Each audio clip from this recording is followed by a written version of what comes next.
Good morning, everyone. I'm Vince Lancy, and this is the Market Rundown. Today, we will take a very close look at Indian demand, and we'll go through what happened yesterday. Uh, let's start with the prices. The dollar is up 9 after dropping 50 yesterday. 10-year yields are up 2.5 after being a little bit stable to lower yesterday. S&P 500 is up 2 handles. That's after a down day. The VIX is 1452, overperforming to the downside when stocks drop, I mean. Gold is 2463, up 5 and change after being down about 10 yesterday. At one point, up 10 to 15, up 20 actually. Silver up 12 cents. That's a bounce after being down at one point during the day yesterday over $1. Copper down 1.74% at 433. Gold is 2463. Silver is 3042. WTI 8268, down 37. Natural gas $2.04, unchanged bid. Bitcoin is back on its horse, up 500 at 64,630, but Ethereum is leading that sector, asset class. What are we calling it now? Future money or future bubbles? Ethereum is 3442, up 55. That's 1.6%. Platinum, palladium, both down a little bit. 949 down $2 for palladium, and 996 up $4 for platinum. Gold, silver really took it on the chin yesterday. Gold was down, what, $10, $20 at most at one point. Silver was down over $1. But it's consistent with what we were talking about. Platinum, palladium, we did that. Grains, soy, corn, and wheat. You can't see wheat, but you have to trust me on that. Soy is down 2 at 1103. Corn is down 2 at 390, and wheat is down a penny tops at 546. Okay, quickly, I want to do charts first, right? Just zooming out a little bit. The dollar weekly and oil weekly. They're not the same chart by any means, but they are similar. You're trading wedges. Trend line lower, trend line higher. 10-year yield. Not a wedge, but similar to the dollar. Now, why am I bringing that up? Because look at gold. Up, scoop, and higher. By the way, measured move would tell you that this dip should become this rally, kind of like a mini cup and handle concept. Silver looks like gold. Mini dip, pulling back, though, not performing like gold. So if silver gets above this line, which is, similar to Michael Oliver's levels, you're going to probably have an extension like gold. Remember, silver's following gold and then overperforming and then leading gold the next level. Crypto. Pull back like silver and gold, different time frame though, and now starting to break out from the bottom. There's a similarity here, right? Ethereum, same idea. Similarity, not the same. But what you have is you have hard money assets. Remember, we're in Trump world now, right? Hard money assets are resilient and thinking about the future. Palladium, you're looking for a rounding bottom, short term, hard to say. Platinum, your rounding bottom may be done and you're looking to come out above this. Anyway, that's just a quick chart comment. These are today's and yesterday's posts. Trumponomics 2.0, mercantilism, corporatism, and higher gold. That was a different title when we were doing a video on that. Gold new all-time highs, people like that. We just put this out. We have some questions about NVIDIA. They're kind of rhetorical, but that's for founders. And Michael Every again. All right, so let's get to the main event here. Indian demand. Okay, You were given homework. So let's read a little bit. We have a report from ANZ Bank, and we've had it for about, I don't know, 5 or 6 days, and we shared it with founders. But today we're going to go through it, and we're going to break it out and share it with Premium now. India retains its golden sheen. That's the title of the report. Okay, India demand for gold is likely. These are their main points, and the first point is key.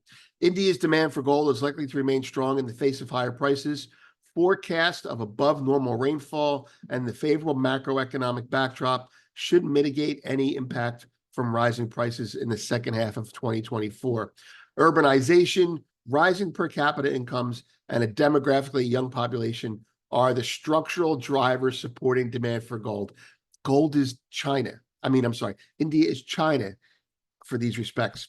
Our technical chart, page 6, suggests a break above the record high price of 24.50 will be critical to continuing upward momentum.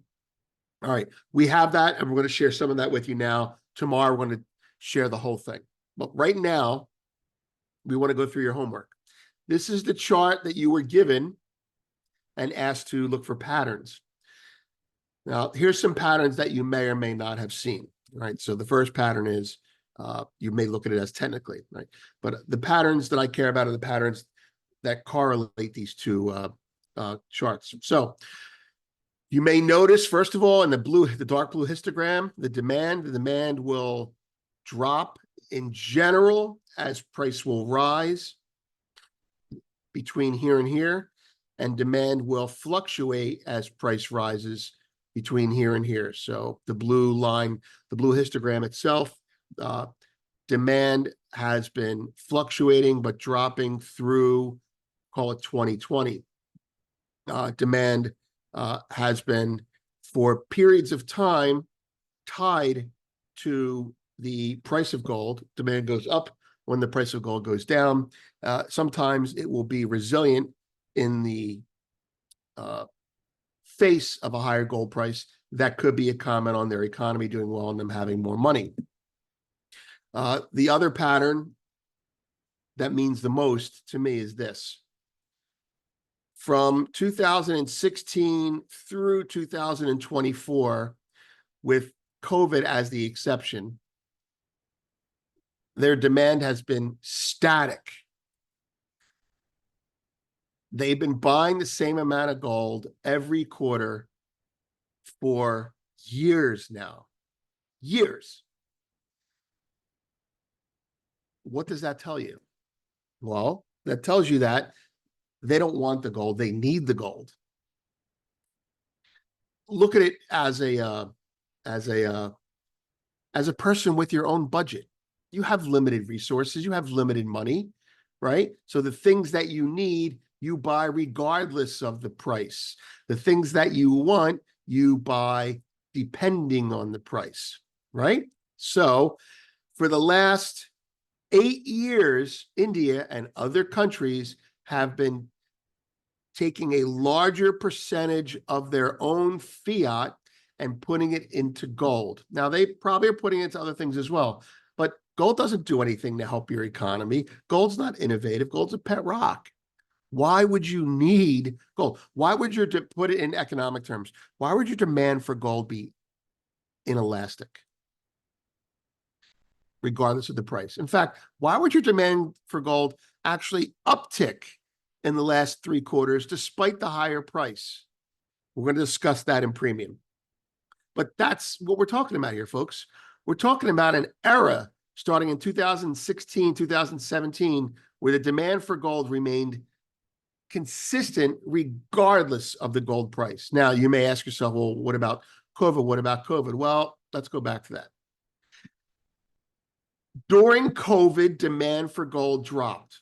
Fine. We all understand that. Economies were potentially in a shambles. However, the demand for gold for them started to ramp down in an orderly fashion in last quarter of 2018, first quarter of 2019.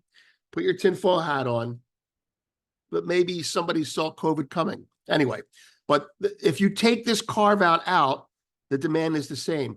Even leaving the carve out in, they've been buying gold since 2021, the same amount of ounces, more or less, every quarter, regardless of the price. In fact, see this dip in price? They bought more. See this rally in price? They didn't buy less. The point is, this is their baseline, and they're buying more when the price goes down. Everyone's floor has been raised. The question is, why has their floor been raised? And we'll talk about that a little bit in premium.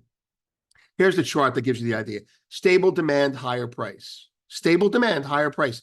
Increasing demand, lower price, but at a new level. The floor has been raised for gold. All right, so I have a couple more charts to share with you and a little bit more detailed explanation tying it together when we get there. Data on deck. Today is housing starts. That's actually big. It should be big. All right. So the market right now is thinking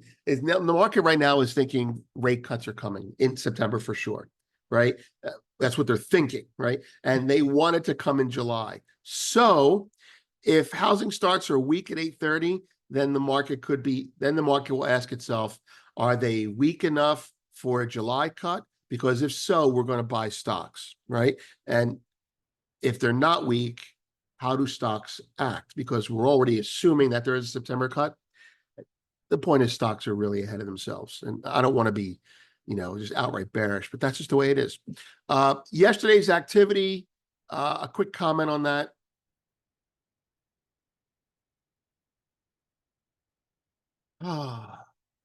That's so sadly obvious. Okay. They need to buy gold. So they're going to be buying dips, right? The sellers of silver are selling it for legitimate and mechanical reasons. The legitimate reasons it's being sold are, well, I think we're going to have an economic slowdown, a recession. I'll buy less gold, but I'm still buying gold. And I might sell silver as a hedge for stock. So silver will start to link up with copper a little bit more, and it will link up with stocks a little bit more, but at a higher level. Stocks are going to drop 10%. Copper might drop 10%. Silver is probably not going to drop 10% unless they crack gold. And now we get to the mechanical part. If you're long gold and the market is rallying and you do not want to get out of gold, you need to be long gold. You're a macro discretionary fund, but you want to hedge your gold. Well, you can hedge your gold by buying puts. You can hedge your gold by, they're not buying puts. You can hedge your gold by selling call spreads. They're not selling call spreads. You can hedge your gold by selling silver, which sells the economic aspect of gold, right? Or you could sell copper. Or if you're bullish gold and you don't want to buy gold, you could buy silver and sell copper. So it's kind of like a shit rolling downhill concept now. We need to be long gold. What can I sell against it? Silver, right? That's how CTAs always operate. You're familiar with that if you're a Gold Fix subscriber. But now the macro discretionary are doing it. And the banks will do it to get their shorts back. That's my opinion. Anyway, the Republican convention is over. This market is very vulnerable over the next 48 hours. And then I see no reason why the trend would not continue higher. Even if it is tepid in the rally, the trend should continue higher because we're approaching the BRICS summit and the election. What happens to gold if Biden bows out? That's what you need to ask yourself. And I don't have the answer to that yet, but we're working on it. All right, stay with us. We're going to go with premium next. Gold is up $7. Silver's up 11 cents. So not a bad bounce for gold. I mean, a good bounce, right? And silver, not a bullish bounce. You want to be long on the hourly above this trend line if we get back above it. If you want to be short below the structure because this becomes a bear flag. On gold, you should just be long, right? I mean, this is just a trend line. Boom. Market gets away from it, comes back, gets away from it, comes back. Or draw a line at the top of this part of the channel and buy it when it gets 2 standard deviations below, sell it when it gets 2 standard deviations above. That's the way you do it. All right, stay with me, stay with us, and we're going to go through the